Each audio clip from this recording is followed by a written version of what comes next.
Welcome to Behind the Mission, where we take a closer look at the duty bearers across the African continent, and we unpack the work that they lead on, as well as their vision to building the Africa that we want.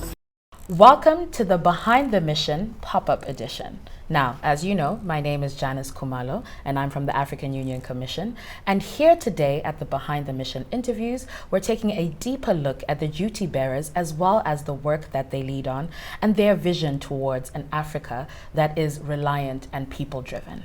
Now, today with me, we have Her Excellency, Soraya Rodriguez Ramos, who is a member of the European Parliament. Now, she's also a Spanish politician and lawyer who has been committed to public service and the fight against gender-based violence, as well as support for victims since a very, very young age. The defense for women's rights is of great importance to Soraya, which is why she has brought all of these activations, and positions that she has held. She works actively as the Human Rights Coordinator for the European Liberal Group in the European Parliament, and she's also an active member of the Equality Committee, where she stands up for the defense and equality of women and girls. Thank you so much for being here with us, Soraya. Thank you.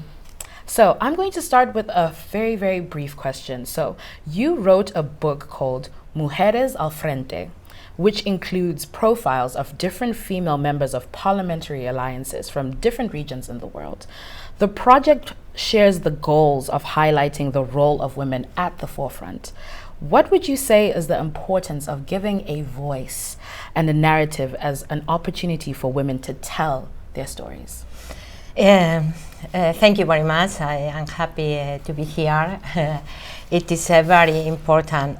Amplifying the women's voices and ensuring spaces for women are essential to recognize their important role in building more equal, efficient, and sustainable societies. Both my project, Women at the Forefront, and my book were actually born for this purpose, giving women a platform to give visibility to their different fights across the world. Through my political career, I met incredible women, and I have seen the important role they played in all these areas. Despite the specific difficulties and inequalities women face, they had been able to be at the forefront of small and big actions to change the world.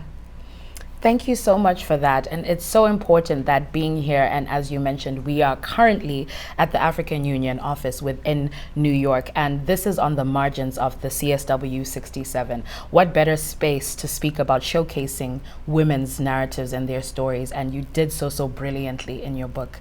And I would really love to pick your brain a little bit more about that, but allow me to move on to the next question.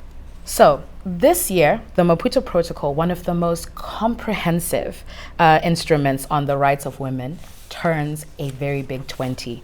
What would you say is the importance of giving the voice and opportunity for women to tell their stories in this space? It's very important, giving opportunities to women to tell their stories. And it's extremely important because they represent the half of our societies. And in this regard, the Maputo Protocol is an example of success.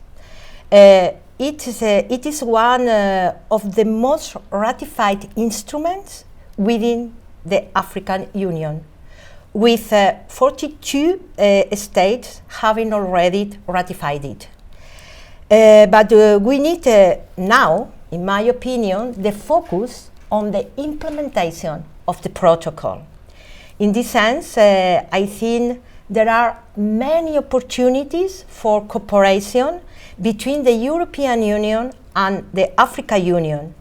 We should enhance and promote people-to-people contact share technical knowledge and experiences, both synergies and work together, African women and European women. And it is very, very, very important to empower women in Africa and in Europe. And ensuring women's representation in power positions is very, very important. And as chair of the delegation for the relation with the Pan-African Parliament in the European Union, that has been one of my main focus of my work in the European Parliament. And today, in the International Women's Day, I think there is a good news because the Interparliamentary Union announced this week that for the first time in history, there are women members in every single country in the world. Wow. I want to say, I believe Africa has been clear good example in this regard. Rwanda became in 2008 the first country in the world to have an elected national parliament with a majority of women. And today, the regional average of women's representation in parliament is nearly 27%. This is important. I think the European Union and Africa Union, we work together to give the voice of women and girls. The African women and girls are the future in Africa and in the world. Thank you so much for that, because you're speaking about inclusion. Because just because it's International Women's Day and we're celebrating International Women's Month, it's important for us to note that we need to include women, girls, young people, and that includes young boys as well as men.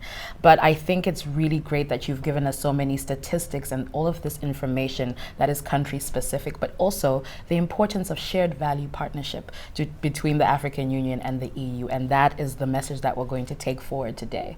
Thank you so much for joining us here today. And thank you to everybody who has been listening. And we really implore you to continue to follow us on this journey for the Behind the Missions interviews. Now from me, Janice Kumalo, over and out.